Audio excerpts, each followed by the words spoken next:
Bismillahirrahmanirrahim. Alhamdulillahi rabbil alamin. Wa bihi nasta'in ala umuri dunya waddin. Wa usalli wa usallim ala habibina al-Mustafa Muhammad ibn Abdullah wa alihi wa ashabihi wa man walah, amma ba'd. Assalamualaikum warahmatullahi wabarakatuh. Sidang penonton yang dirahmati Allah Subhanahu wa taala, pertama sekali kita merafakkan syukur kehadrat Allah Subhanahu wa taala kerana dengan limpah kurnia dan inayah daripadanya, maka pada malam ini kita dapat bersama lagi untuk menyambung bacaan kitab kita daripada kitab Riyadhus Salihin.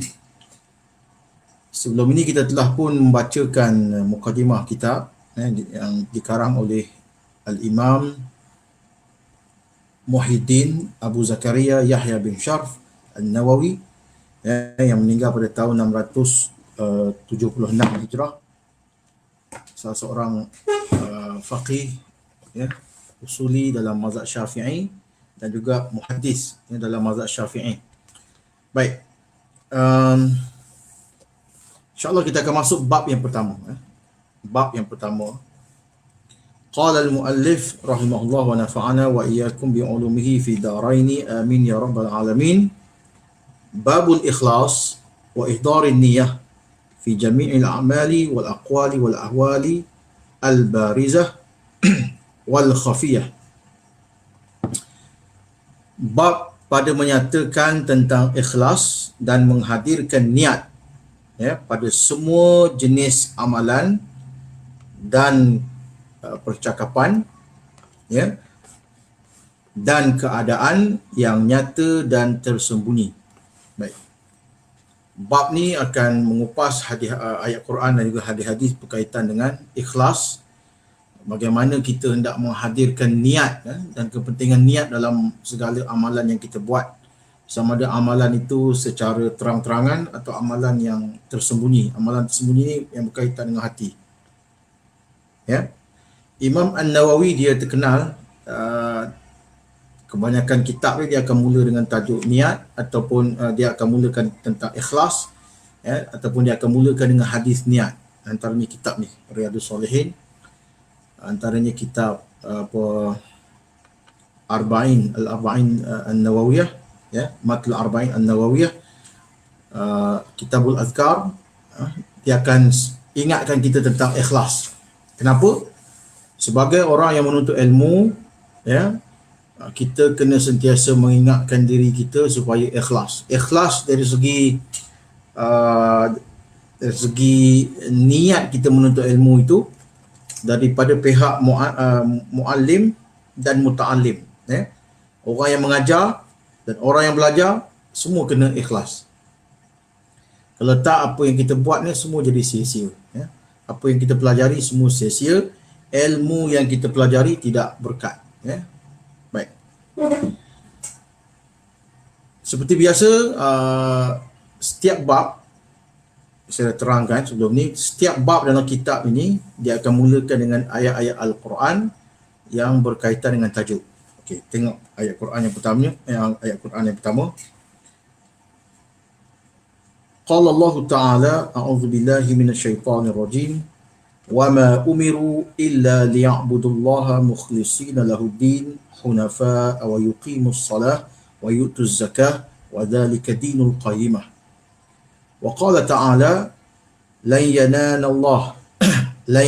الله لحومها ولا دماؤها ولكن يناله التقوى منكم. وقال تعالى قل إن تخفوا ما في صدوركم أو تبدوه يعلمه الله ويعلم ما في السماوات وما في الأرض والله على كل شيء قدير. صدق الله العظيم. Tiga ayat Quran. Kita lihat ayat yang pertama, surah Al-Bayyinah, yang bermaksud padahal mereka tidak disuruh kecuali supaya mereka menyembah Allah dengan memurnikan ketaatan mereka kepadanya dalam menjalankan agama yang hanif. Baik, pertama, siapakah golongan yang disebut oleh Allah Ta'ala dalam ayat ini? Wa ma umiru, Wa ma umiru, di situ dia ada disebut golongan ghaibin lah, pihak ketiga. Wa ma umiru dengan maksud tidaklah mereka diperintahkan. Tidaklah mereka diperintahkan. Allah Ta'ala tak bercakap kepada mukhatab, kepada orang beriman. Dia bercakap tentang satu golongan yang lain, mereka. Dan tidaklah mereka itu diperintahkan melainkan supaya beribadah kepada Allah dengan mengikhlaskan baginya agama. Baik. Golongan yang disebutkan dalam ayat ini adalah golongan ahli kitab. Golongan Yahudi dan Nasrani, yang mana mereka itu di awal surah Al-Bayyinah, Allah Subhanahu Wa Ta'ala menyebutkan mereka ini tidak akan berpecah belah, bertelingkah, sehinggalah datang kepada mereka bayinah. Jadi Allah Subhanahu Wa Ta'ala menyifatkan mereka ini boleh kembali kepada agama yang betul sekiranya mereka mengingati semula bahawa mereka tidaklah diperintahkan oleh Allah melainkan supaya beribadah kepada Allah. Orang Yahudi telah menjadi menyeleweng, orang Nasrani telah jadi menyeleweng. Jadi mereka ini Allah Ta'ala tegaskan atau Allah Ta'ala peringatkan mereka tidak diperintahkan melainkan hanya supaya beribadah kepada Allah dengan ikhlas. Walaupun ayat ini mengenai dengan ahli kitab, tetapi hukumnya kata para ulama termasuk kepada umat Nabi Muhammad sallallahu alaihi wasallam. Kerana al-ibratu bi umumi lafzi la bi khususi sabab.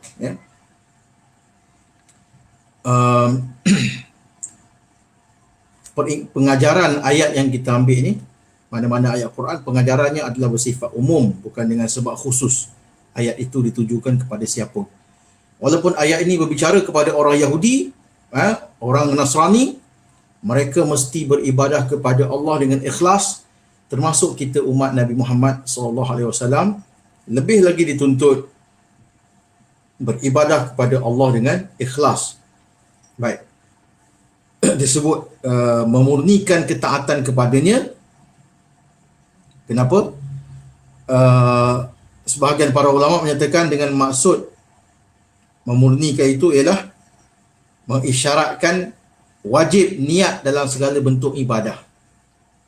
Wajib niat dalam segala bentuk ibadah yang dilakukan.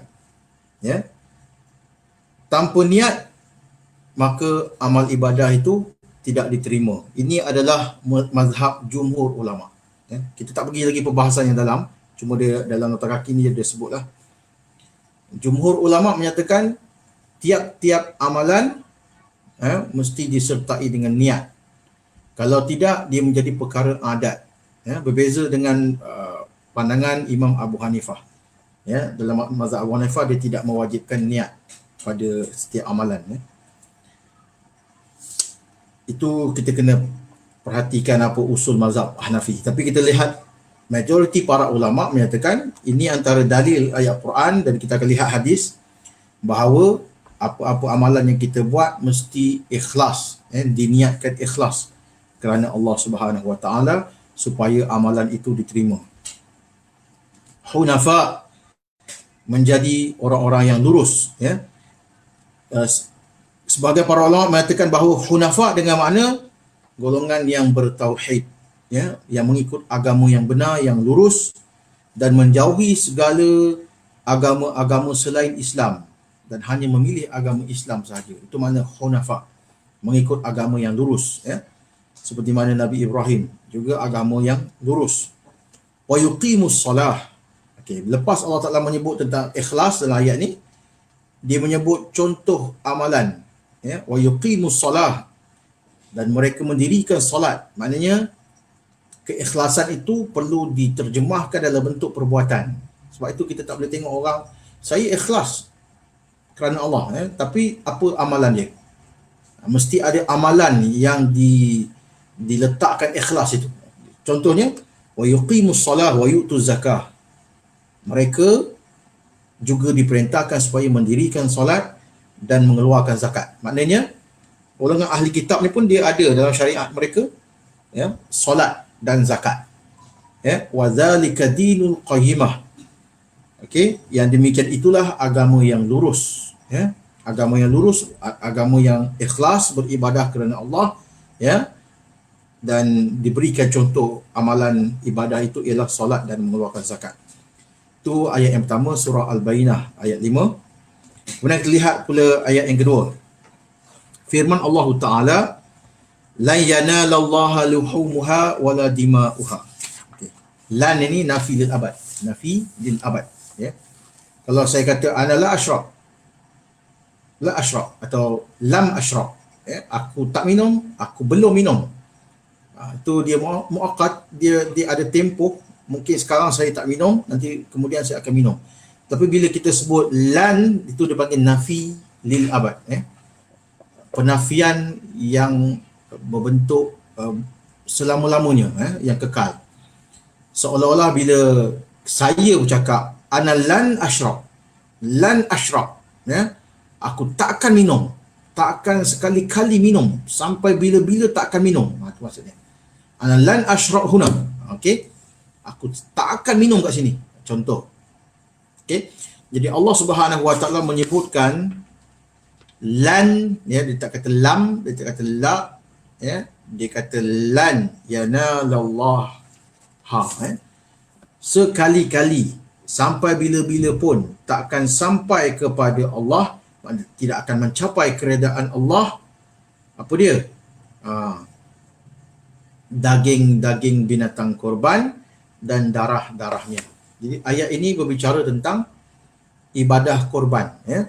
Orang masyarakat jahiliah mereka menyembelih binatang korban, kemudian darah, ya, daging dipersembahkan di hadapan berhala. Boleh lihat dalam kitab-kitab sirah, disebutkan tentang masyarakat jahiliah. Dalam kitab tafsir pun ada sebut bagaimana mereka ini meletakkan daging-daging binatang di hadapan patung-patung yang mereka sembah. Okey. Kemudian sebelum daging-daging itu busuk, dia ambil makan, bawa balik makan ke rumah. Tengok, dia persembahkan daging itu kepada patung-patung yang mereka sembah, berhala-berhala yang mereka anggap Tuhan. Tapi patung-patung berhala itu tak makan daging. Jadi daging tu biar macam tu. Ya, sebelum daging tu busuk, dia ambil lalu dia bawa balik makan ke rumah. Maknanya dia tipu Tuhan dia. Kemudian darah-darah binatang korban tu dilumurkan, pada batu-batu atau kayu-kayu yang diukir jadi berhala tu, dia sapu. Ya. Dan Allah Subhanahu Wa Taala menyatakan di sini bahawa sekali-kali takkan sampai pada Tuhan, ya, daging dan darah. Daging dan darah ni bukan untuk Tuhan.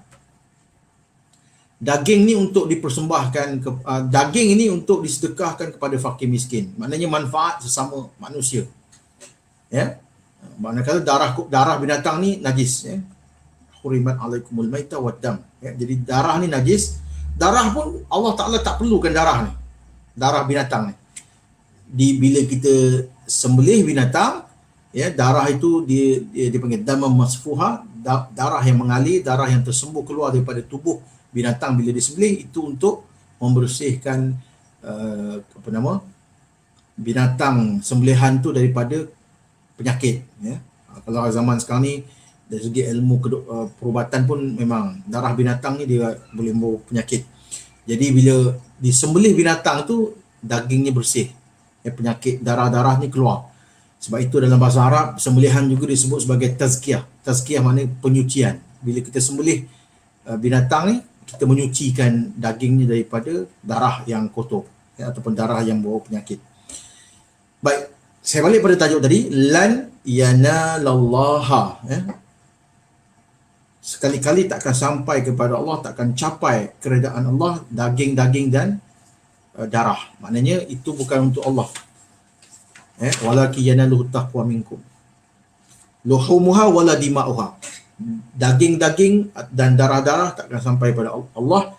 Ya, jadi orang jahiliah dia ingat dia letak daging depan patung berhala, dia sapu darah dekat berhala tu, dia ingat Tuhan nak macam tu lah. Jadi Allah Ta'ala bagi tahu, no, Allah Ta'ala tak perlu semua tu.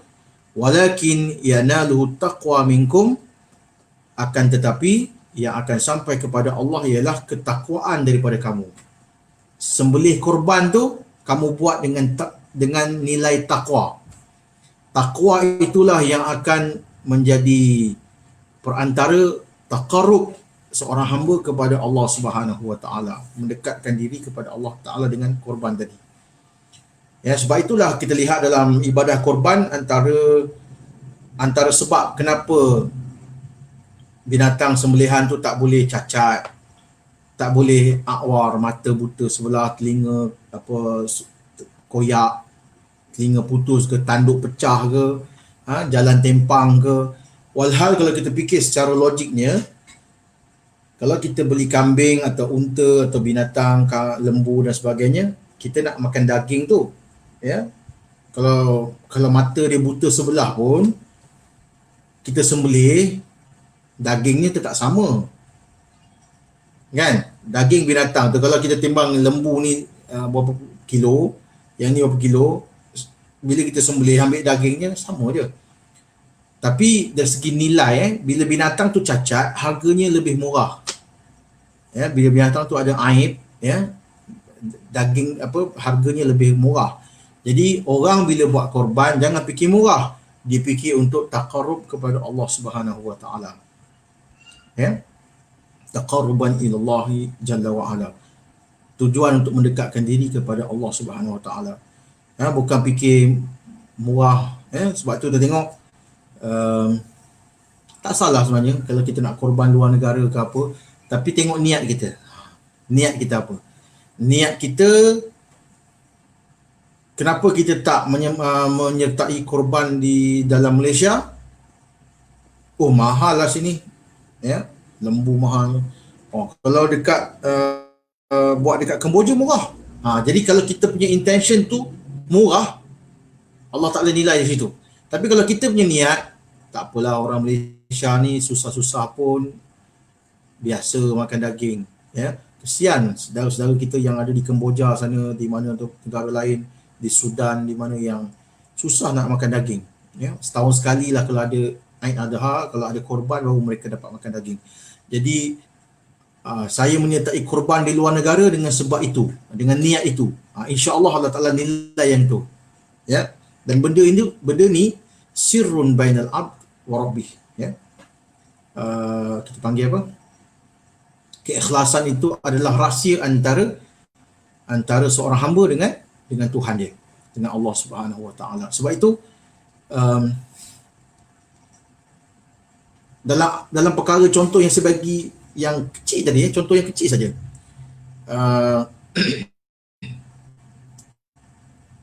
Korban dalam negara mahal, korban luar negara murah. Okey, kalau niat kita kerana murah tu, Allah Ta'ala nilai yang tu. Tapi kalau kita niat walaupun murah, sebenarnya niat kita adalah nak bantu Islam, nak beri, ya, kongsi kegembiraan kita dengan orang-orang saudara-saudara Islam kita di luar negara yang susah. Walaupun daging tu murah, tak kira kat situ. Okey, dipaham dari sini bahawa daging, darah, semuanya bukan sampai pada Allah. Yang itu kat kamu. Darah tumpah ke bumi, daging kamu makan, daging kamu agih sama sendiri. Walakin yanaluhu taqwa minkum. Yang Allah Ta'ala nilai adalah ketakwaan dalam hati kamu. Ya, yang ini disebut oleh Imam Nawawi bahawa at-taqwa tu dengan makna niat tadi. Ya, keelokan niat, keikhlasan niat kita dalam melakukan ibadah korban. Itu surah Al-Hajj ayat 37. Okey. Terlihat pada ayat yang kedua, ayat yang ketiga, maaf. Qauluhu ta'ala, qul in tukhfu ma fi sudurikum aw tubduhu ya'lamhu Allah. Katakanlah wahai Muhammad, jika kamu menyembunyikan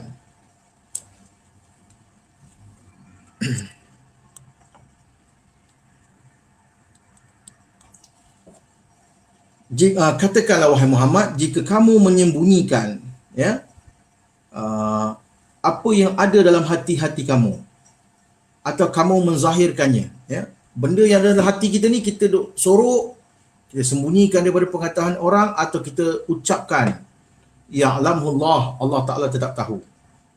Ya, Allah pasti mengetahuinya.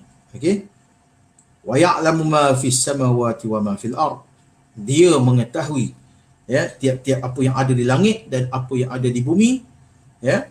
Wallahu ala kulli syai'in qadir, dan Allah Taala itu dia maha berkuasa atas segala sesuatu. Jadi pada ayat ni syahid yang kita ambil adalah di awal tadi, qul in tukhfu ma fi sudurikum au tubduhu ya'lamullah.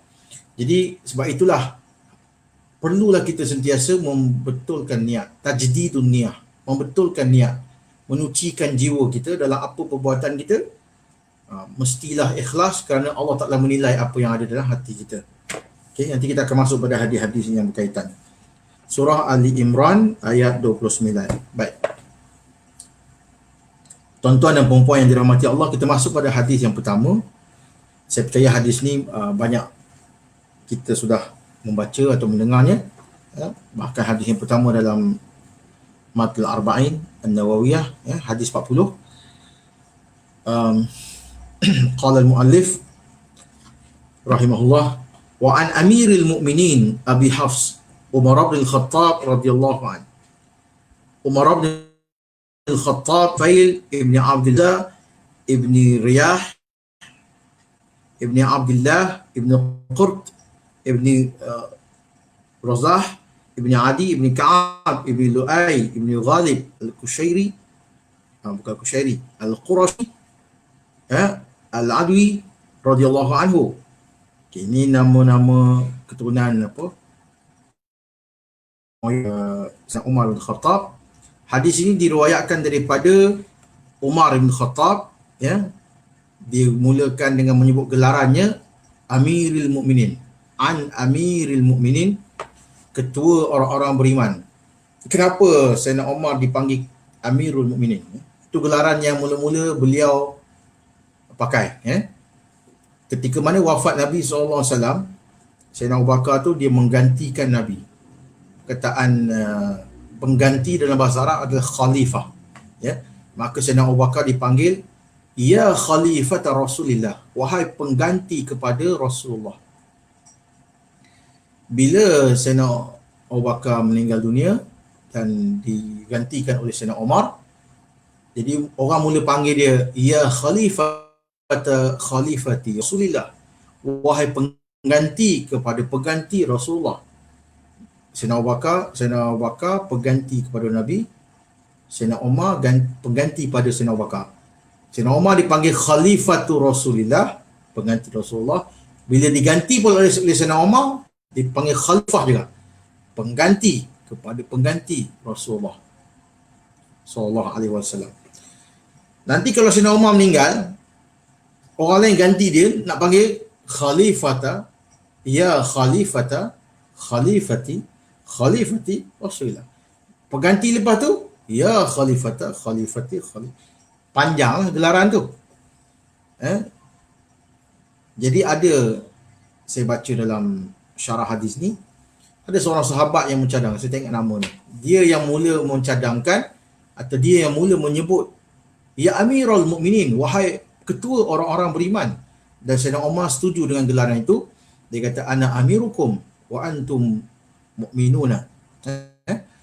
Aku adalah ketua kamu, amir, dan kamu adalah orang-orang beriman. Jadi gelaran tu kena. Amirul Mukminin adalah ketua kepada orang beriman. Oleh kerana aku dilantik sebagai ketua, kamu pula orang beriman, maka gelaran tu sesuai lah dan dipakai. Oleh pemerintah selepas tu pun digelar Amirul Mukminin, dipanggil Amirul Mukminin. Baik. Abu Hafs, Hafs ni adalah singa, dalam bahasa Arab makna singa. Asad pun singa, Hafs pun singa.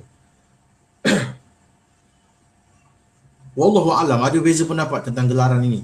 Ada yang menyatakan bahawa gelaran ini diberikan oleh Rasulullah SAW, dan ada pandangan yang mengatakan lain. Wallahu a'lam, saya tak tahu.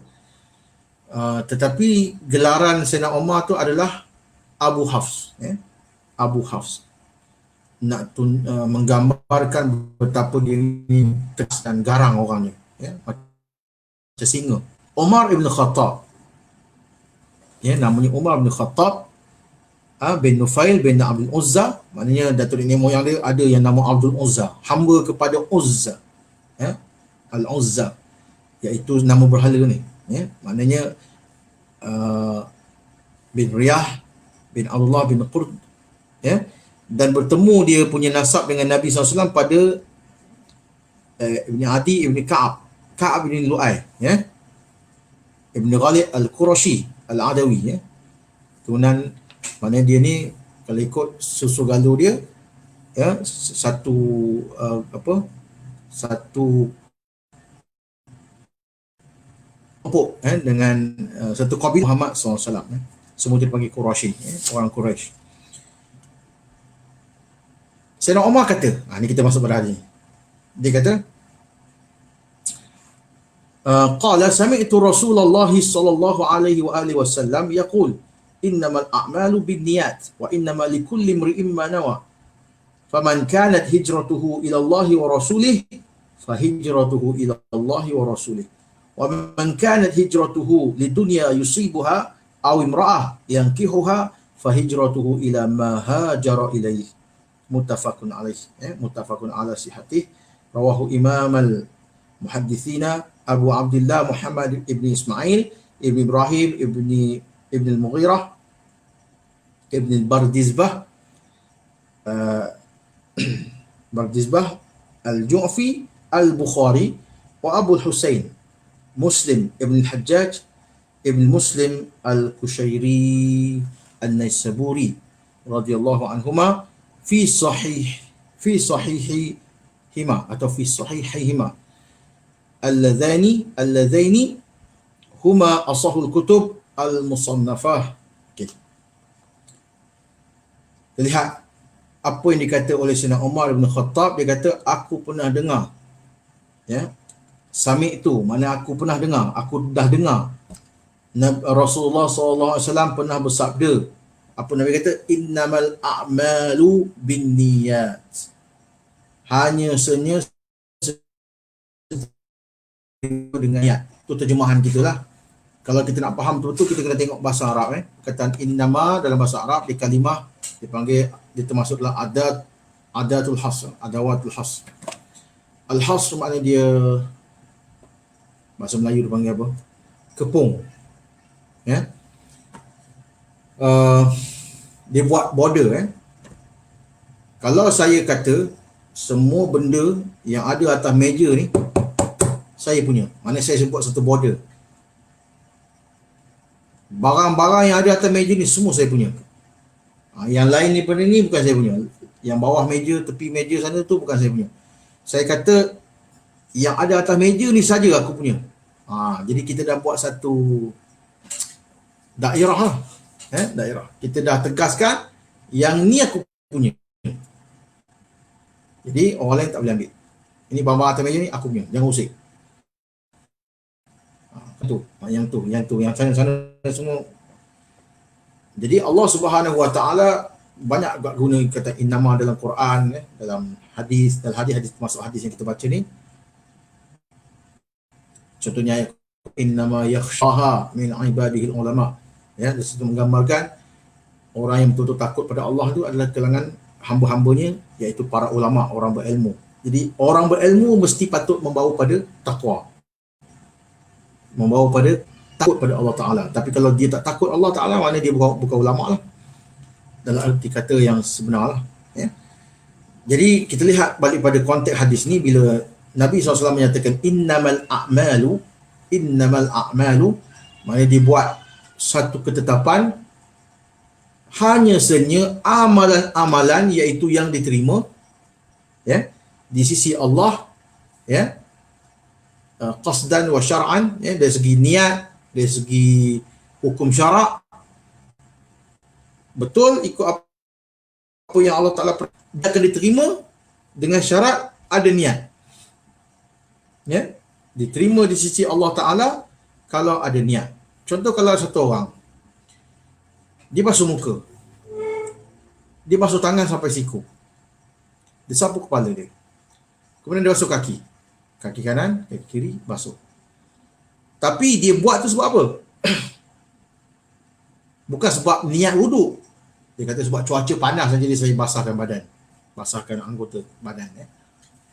Jadi maknanya wuduknya tu bukan wuduk yang syar'i lah. Bukan wuduk yang seperti mana diperintahkan oleh syarak. Ya. Dia hanya sekadar basahkan muka dia, basuh tangan dia. Dia bukan niat untuk aku nak sembahyang. Katakan dia dah buat semua tu, dia tengok orang sembahyang, dia pun aku nak sembahyang sekali. Ya. Orang lain solat tu niat ni sembahyang zuhur 4 rakaat. Dia tak ada, dia ikut je. Ikut je apa orang buat. Sampai habis. Tanpa dia meniatkan perbuatan aku ini kerana sembahyang zuhur. Dia tak niat macam tu.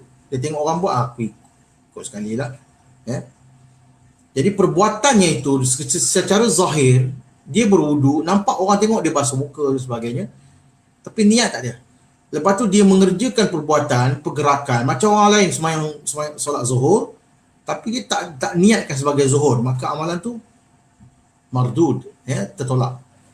Jadi hadis nak menyatakan hanya senyap amalan itu boleh diterima, ada tu khas, dia buat. Yang diterima yang ada niat, yang tak ada niat dia terkeluar daripada kumpulannya ni. Amalan yang Allah terima kena ada niat. So kalau tak ada niat, dia terkeluar daripada kumpulan ni. Tak pakai. Amalan tu dia menjadi amalan adat. Sebab itu kita kalau bincang tentang amalan ibadah khusus dan ibadah umumiyah, ya, ibadah yang khususiyah, dia perlu niat. Ya. Begitu juga amalan umum yang kita buat kerana makan, minum, tidur sebagainya, dia boleh bertukar menjadi ibadah bila ada niat. Mandi, ya, mandi. Orang lain semua mandi tiap-tiap hari, ya. Tiap-tiap hari mandi. Kecuali air tak ada lah, air terputus nak macam mana kan. Kita akan mandi macam mana pun, ya. Pagi mandi, petang mandi, kalau malam. Dia kalau mandi lalu ni, dia jadi perkara adat lah. Kebiasaan orang ramai mandi, maka mandilah orang. Kerana kalau tak mandi nanti badan kita berpeluh-peluh, ya, bau yang kurang enak, jadi mandi. Dia menjadi perkara adat. Tapi bila kita niat, kenapa? Mandi ni kerana hari pagi Jumaat. Kenapa mandi ni? Ya, kerana menghilangkan hadas besar, ya, junub. Kita niat dia apa? Untuk perhimpunan bertemu orang ramai. Sebab tu para ulama ada juga mengatakan, kita nak berjumpa orang ramai, nanti orang bercampur dengan kita, bau badan kita sebagainya, orang terganggu, tak elok. Jadi kita mandi bersih-bersih, sabun badan, bagi wangi, jumpa orang. Sunat. So kalau kita mandi tu sekadar mandi, panas lah mandi. Ya, segar sikit badan. Bila ada niat tadi tu, maka dia jadi ibadah. So para ulama menyatakan hadis ni menjadi penentu, ya, bagaimana sesuatu perkara adat boleh bertukar menjadi ibadah bila ada niat. Itu makna innamal a'malu bin niyat. Al-Imam Syafi'i Muhammad ibn Idris rahimahullah menyatakan pada hadis ini terdapat sulusul ain. Dia ada 1/3 daripada ilmu agama. Sebab tuan-tuan dalam agama kita ni, kita perlu tahu tentang amalan hati. Kita perlu tahu juga tentang amalan lisan, percakapan kita, apa yang kita ucap, apa yang kita tuturkan. Kemudian dia ada perbuatan tubuh, jawarih, ya, hati, lidah, anggota tubuh. Itu semua amalan yang kita buat. Dalam hati ni kadang-kadang kita berkata-kata, kita niat pada ni, kita ada tawakal dalam hati kita, ada takwa dalam hati kita, itu amalan hati. Kemudian ada amalan lidah, kita bercakap dengan orang, kita nasihat orang, tegur orang, ya, kita bercakap kebaikan, baca Quran, melaungkan azan, ni semua dengan lidah. Kemudian ada amalan yang kita buat dengan tangan, ya, dengan kaki kita, bergerak dan sebagainya. Ya, pergi haji tu, tawaf, sa'i, dengan tubuh kita berjalan. So kategori amalan ni ada 3 lah tadi, ya, hati, lisan, jawarih, tubuh. Hadis ni dia bercakap tentang amalan hati, iaitu niat. Sebab itu Imam Asy-Syafi'i menyatakan sulusul ilm. Hadis ini mengandungi 1/3 daripada ilmu, iaitu seluruh ilmu dalam agama kita ni, hadis ni memainkan peranan yang besar. Itu maksudnya. Sulusul ilm, ya. Dengan niat menentukan sama ada wuduk kita sah atau tak. Kalau kita setakat basuh muka tadi tidak dikira wudu. Bila ada niat, jadi wudu. Solat pun sama. Ya, pergerakan kita. Allahu Akbar, niat nak sembahyang subuh. Niat nak solat zuhur. So, 4 rakaat itu dikira sebagai amalan ibadat kerana niat. Tapi kalau dia buat, sekadar buat tapi tak ada apa-apa, ya, saya pernah jumpa satu orang, dia solat, tapi saya pelik sikit, dia masuk dalam masjid, orang lain semua masuk saf, dia sembahyang hujung seorang. Dia ikut imam, dia kiamnya, rukuknya, apa semua buat, cuma dia duduk hujung, tak mau masuk dalam saf dengan orang lain. Habis solat tu, saya tanya dia, kenapa sembahyang jauh, kenapa tak masuk sekali? Dia kata, kalau saya tak buat ni, nanti orang kata apa pula? Kan tak sembahyang, tak solat. Kawan-kawan semua pergi masjid solat. Tapi saya takut nak masuk. Kenapa pula? Dia kata, saya tak mandi wajib. Jadi maknanya, dia tahulah, ya, dia berjunub, tak mandi wajib. Dia solat tu pun tak ada wuduk tu. Dia ikut pasal apa? Dah orang semua masuk masjid. Sebenarnya dia masuk masjid tu pun dah salah. Dia buat je saja perbuatan tu. Dia tahu tak sah, tapi dia buat juga. Pasal apa? Sebab kawan-kawan semua solat. Jadi apa kawan-kawan kata kat dia, kalau dia tak solat, dia buat je. So, perbuatannya itu walaupun diikutlah perbuatan imam, tapi tak dikira solat. Pasal dia tak niat itu sebagai solat. Kalau dia niat pula, ada masalah lain, iaitu masalah taharah. Masalah ni macam orang, kita tengok macam orang lah. Pengalaman saya macam orang saya jumpa dalam 20 tahun lah saya dalam bidang ni, macam orang. Jadi hadis ni sangat memainkan peranan penting pada penerimaan amalan kita di sisi Allah Subhanahu Wa Taala. Baik, kita sambung lagi. Wa innama likulli imri'in ma nawa. Okey. Innama, Allah guna lagi perkataan innama, hanya saja. Ni takkid ni, dia menekankan lagi apa yang disebut di awal tadi. Hanya saja, bagi tiap-tiap orang, dia dapat apa yang dia niat. So, pandangan jumhur menyatakan ini dalil bahawa perlu niat. Puasa perlu niat. Semua amalan kita perlu niat. Kecuali perkara yang tak perlu niat lah, ya. Contohnya macam kita istinja, itu tak perlu, ya. Ada orang pernah tanya saya, Ustaz, basuh berak, saya basuh kencing Ustaz, saya tak niat.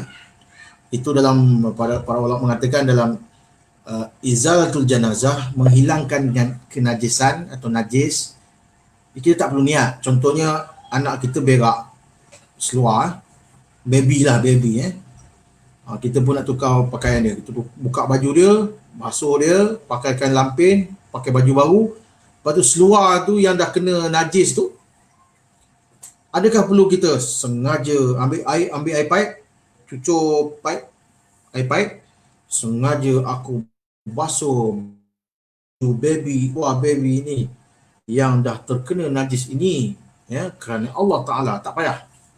Kita basuh itu sebagai amalan tabi'i, sebagai perbuatan tabi'i je, ya. Manusia memang tak suka benda busuk, tak suka benda kotor, basuh, ya.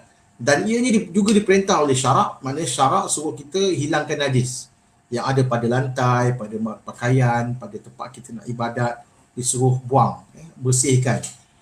Jadi dalam pada kita nak basuh lantai, kita tak perlu sengaja aku membersihkan tai kucing ni kerana Allah, tak payah. Yang itu tak payah, ya. Maknanya kalau tak niat apa-apa bersihkan pun, ya, tetap dikira sebagai satu amalan yang soleh. Okay. Tetapi pada amalan-amalan macam solat, puasa dan semua tu memang kena niat lah. Hadis banyak dalil mengenainya. Man lam yubayyit asyam bil-lail fala siyama lahu, atau kama qala sallallahu alaihi wasallam, siapa yang tak niatkan puasanya pada waktu malam, ini sebelum terbit fajar, maka tak ada puasa baginya. Sebab itu para ulama menyatakan, kalau kita nak puasa fardu hari esok, ya, bermula daripada maghrib sampai subuh, sebelum subuh tu kita kena niat, esok aku nak puasa, barulah amalan puasa kita diterima oleh Allah Ta'ala. Itu kalau puasa fardu, ya. Puasa sunat boleh niat lepas subuh pun tak apa. Maknanya perlu niat dalam ibadah puasa. Perlu niat ketika memberi zakat, ini pemberian ini zakat. Sebab kalau kita tak niat, dia jadi sedekah yang biasa. Kalau kita niat ini sebagai zakat yang keluarkan, maka dikira sebagai zakat. Solat pun Allahu Akbar, kita niatkan solat kita kerana Allah Ta'ala. Solat apa kita buat? Subuh 2 rakaat, maghrib, subuh dan sebagainya. Maghrib, zuhur, asar, maghrib, isyak. Jadi tiap-tiap orang hanya akan dapat apa yang diniatkan. Kalau boleh saya sentuh sikit lagi. Para ulama dalam mazhab Syafi'i menyatakan, ya, an-niyatu mahalluhal qalb. Niat itu tempatnya di hati. La yushtarat bitalaffuz. Ya, bitalaffuz. Tidak disyaratkan mesti dilafazkan. Sebab itu melafazkan niat dalam mazhab Syafi'i adalah hukumnya mustahab, sunat, digalakkan, ya, atau cuma saya dalam sepanjang pengajian saya kaji benda ni, saya dapatlah pada satu jawapan, ya. Digalakkan melafazkan niat bagi yang ada ghuflah ni, dia ada lalai dalam hati dia. Pernah tak tuan-tuan dan puan-puan seketika kita solat, contohnya zuhur, kita sibuk buat kerja, zuhur kita agak lewat sikit, pukul 3 katakan. Orang solat zuhur pukul 1 lebih, kita pukul 3 kita dah lapang, kita nak solat. Suasana pukul 3 tu dengan langitnya, dengan awan, dengan apa, dia agak petang sikit. Kita pun takbir tu, kita macam, kita dah ingat ni sembahyang asar. Allahu Akbar. Ni sembahyang zuhur ke asar ni? Kalau tuan-tuan ada benda macam ni, dipanggil itu ghuflah. Ghuflatun. Ya? Ada orang Penang ni. Orang Penang kata ghuflah. Ghuflah dalam bahasa Arab. Ghuflah, lalai. Lepas tu ada kitab apa? Tanbihul ghafilin. Peringatan bagi orang-orang yang lalai. Jadi sifat ghuflah ini, nak ubat dia macam mana? Sebelum solat, disunatkan dia sebut pada diri dia, ingat pada diri dia. Ini yang kata Imam Nawawi tadi, ihdarun niyah, menghadirkan niat. Itu yang dia kata sebutkan, sengaja aku solat fardu zuhur 4 rakaat. Zuhur, bukan asar, zuhur ni. Kerana Allah Ta'ala. Allahu Akbar. Jadi, dia ingatkan dirinya. Dia lafaz untuk ingatkan diri dia. Sebab itu lafaz itu bukan niat. Seperti para ulama Syafi'iyah mengatakan, tak disyaratkan. Sebab tu bila kita tengok orang jadi susah, usolli fardhu,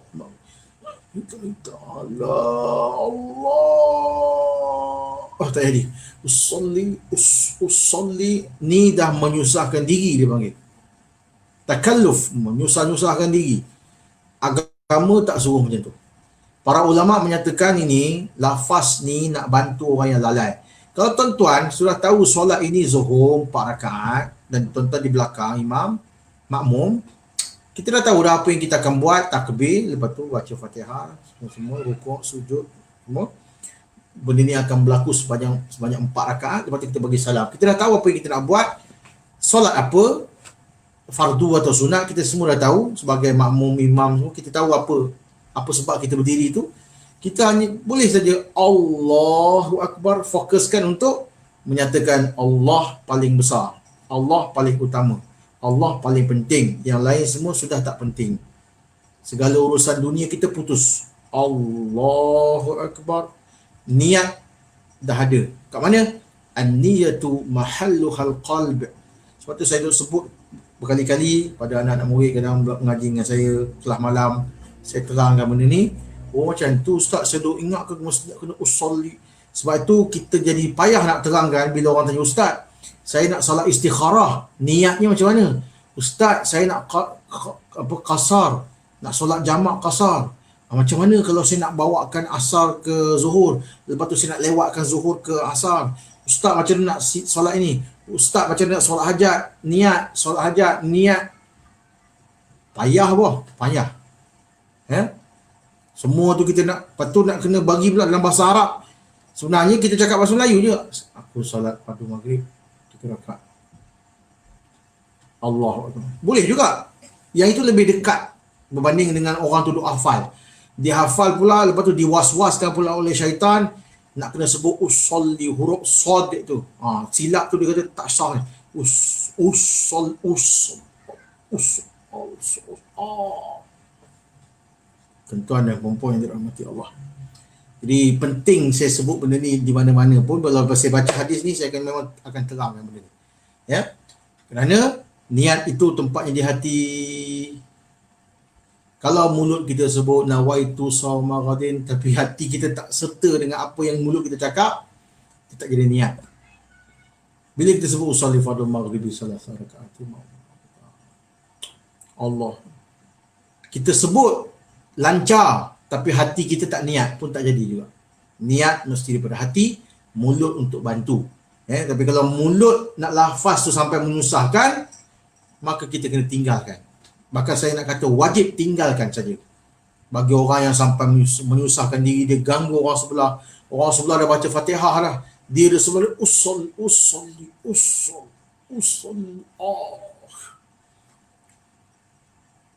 Tiba-tiba je Allah. Siku kan. Saya kena kat mana masjid? Saya dengar dia belah kanan. Dia punya usolli tu dah berapa kali dah. Kita dah baca Fatihah kan. Usul. Tiba-tiba je Allah, dia spam, dia siku pam. Tuan-tuan, kita dah baca dah habis Fatihah, terperanjat. Ada je style gitu. Kena belajar tuan-tuan, kita nak beramal kena belajar. Dan kelamalan kita ni, kita duk buat amalan jadi pelik-pelik sangat ni. Imam Syafi'i pun tak suruh kita buat itu. Imam Syafi'i kata, apa kau buat ni? Imam Syafi'i tak suruh kita buat macam tu. Sampai Allah. Tak jadi. Usolli Allah. Macam saya kena siku pam. Baik saya tak melatah. Kalau saya melatah tu, pocot, saya kilah balik, siku balik. Dah jadi gelang silat masjid dah. Okey. Saya sama pada hadis tadi. Faman kana, okey, Nabi SAW kias ni, para ulama sebut dalam syarah ni. Nabi kiaskan. Berikan contoh yang dikatakan niat tu macam mana? Faman kana hijratuhu lidunya yusibuha. Ya, sesiapa yang hijrahnya itu untuk dunia yang dia sasarkan, yusibuha. Dia tujuan dia pergi ke Madinah tu kerana dunia, kerana nak berniaga, ya. Maka dia dapat, itulah apa yang dia niat. Kalau dia hijrah daripada Mekah ke Madinah kerana nak berniaga di Madinah, dia dapat berniaga. Dia dapat dunia yang dia cari. Atau dunia yang yusibuha, mana dia sasarkan tujuannya hijrah tu kerana nak dunia, dia dapat tu. Au imra'ah, ya, ataupun orang perempuan yang kihuha, dia pergi hijrah daripada Mekah ke Madinah kerana nak kahwin dengan satu perempuan. Ya, wallahu alam, ada riwayat menyatakan bahawa satu orang lelaki dipanggil dia Muhajir Ummi Qais. Nama betul dia tak tahu, dia itu gelaran dia. Orang yang berhijrah kerana Ummi Qais. Ummi Qais seorang janda yang cantik. Orang apa ni? Jadi dia masuk Islam, dia nak hijrah ke Madinah, nak ikut Nabi SAW dan para sahabat hijrah. Jadi satu orang lelaki ni ajak Ummu Qais berkahwin. Ya, dia lamar Ummu Qais nak kahwin. Ummu Qais kata, aku nak hijrah ke Madinah. Kalau nak kahwin dengan aku, kena ikut aku pergi hijrah lah. Jadi lelaki ni dikatakan dia pergi ke hijrah ke Madinah sebab nak kahwin dengan Ummi Qais, maka dia dipanggil Muhajir Ummi Qais. Tetapi para ulama mengatakan bahawa kisah ni walaupun ada riwayatnya, saya tak pasti, rasanya hadis riwayat yang dhaif, dia bukan menjadi penyebab kepada Nabi SAW, bukan menjadi asbabul wurud kenapa Nabi SAW menyebut hadis ni. Cuma itu dihuraikan oleh para ulama. Sebagai contohnya, ada orang hijrah ke Madinah kerana nak kahwin. So, Nabi SAW menyatakan dalam hadis ni pun macam itulah, ada orang hijrahnya kerana perempuan yang hendak dikahwininya. Ya. Fa hijratuhu ila Allah. Saya terlangkau tadi, maaf. Faman kanat hijratuhu ila Allah wa rasulih. Sesiapa yang berhijrah, ya, hijrahnya itu kepada Allah dan Rasulnya, ya, kerana melaksanakan perintah Allah dan Rasulnya dari segi hukum syarak, maka juga diterima oleh Allah Ta'ala amalan hijrahnya itu kerana bertepatan dengan syarak. Ya. Kemudian, ya, sambung yang tadi. Ya. Apa tu? Siapa yang berhijrah kerana dunia yang dia sasarkan, dunia yang dia cari, dia dapat dunia. Siapa yang hijrah kerana perempuan yang hendak dia kahwini, maka dia dapat kahwin dengan perempuan itu. Fahijratuhu ila ma hajara ilaih. Jadi hadis jelas menunjuk kepada kita buat benda ni kerana itu, maka itulah kamu dapat. Kita buat benda ni kerana Allah, keredaan Allah kita dapat. Kita solat kerana Allah. Orang solat kerana riak. Ada orang solat kerana ikut-ikut. Sebab apa? Dia tahu, aku tak ada mandi wajib ni. Tapi kalau aku duduk kat luar masjid kan, orang kata apa pula kan? Masuk lah sekali. Tapi masuk pun dia kata, takut berdosa pula. Kita ni tak dia kata tak mandi wajib, dia masuk dalam saf. Jadi dia semayang kat ujung seorang-seorang. Ya, dia orang macam-macam perangai orang. Kerana apa? Kerana ilmu, kejahilan. Ya. Okey. Jadi, tiap-tiap orang tu dia dapat apa yang dia niatkan. Orang itu hijrah, dia dapat kepada apa tujuan hijrah itu dilakukan. Ya.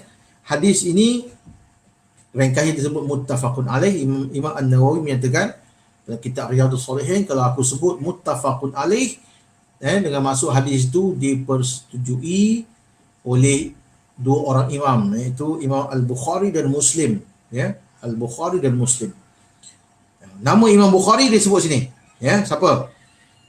Diriwayatkan oleh dua orang imam imam hadis, iaitu Abu Abdullah, gelaran dia Abu Abdullah Muhammad ibni Ismail. Jadi kalau orang tanya kita siapa nama sebenar Imam Al-Bukhari, nama dia ialah Muhammad ibni Ismail, ya. Ibni Ibrahim, cantik nama dia, ya. Nama Nabi semua, Muhammad bin Ismail bin Ibrahim ibn al-Mughirah ibn al-Bardizbah. Dikatakan keturunan Imam Bukhari yang nama Bardizbah ni, moyang dia nama Bardizbah ni tak masuk Islam. Islam belum sampai di daerah dia. Ya. Al-Ju'fi Al-Bukhari, dia berasal daripada Bukhara.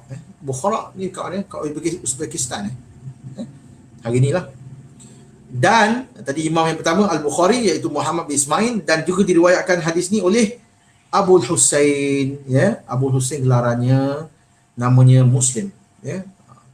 Muslim ibn al-Hajjaj, Ibn Muslim al-Kushairi An-Naisaburi, daripada Naisabur orangnya, ya. Dua-dua ni bukan orang Arab. Mereka berdua meriwayatkan hadis ini dalam kedua-dua kitab sahih mereka, yang kedua-duanya itu merupakan kitab yang paling sahih pernah dimusannafkan, pernah dihimpunkan atau pernah dikaryakan, ya. Maknanya yang pertama kitab Al-Quran. Lepas Al-Quran bagi kelompok Ahlussunnah, dia kata Bukhari dan Muslim lah dua kitab yang paling dicermati, diteliti dalam proses penghimpunannya, proses pengumpulan hadis tu, ya. Riwayat, dari segi memerhatikan riwayat-riwayatnya yang sanad sambung, dan ya, memastikan bahawa kata-kata itu benar-benar datang daripada Rasulullah SAW. Ya, wallahu taala alam. Saya sempat baca 3 ayat Quran dan 1 hadis yang pertama dalam bab ini, ya. Insya-Allah akan datang kita akan petik lagi tentang niat, keikhlasan, ya, melalui hadis-hadis yang berikutnya, ya. Saya kepada sahabat-sahabat, saudara-saudari, tuan-tuan perempuan yang sanggup menunggu, kalau kita mula lewat 10 minit, saya tadi sebenarnya pergi bekerja, saya buat penghantaran sikit, jadi sempatlah balik dan kita dapat bersama, alhamdulillah. Mudah-mudahan Allah Ta'ala kurniakan kesihatan dan kelapangan supaya kita dapat lagi bertemu pada pengajian-pengajian yang akan datang. Aqulu qawli hadza wa astaghfirullah li wa lakum wa lisairil muslimina wal muslimat fastaghfiruh innahu huwal ghafurur rahim. Wassalamualaikum warahmatullahi wabarakatuh.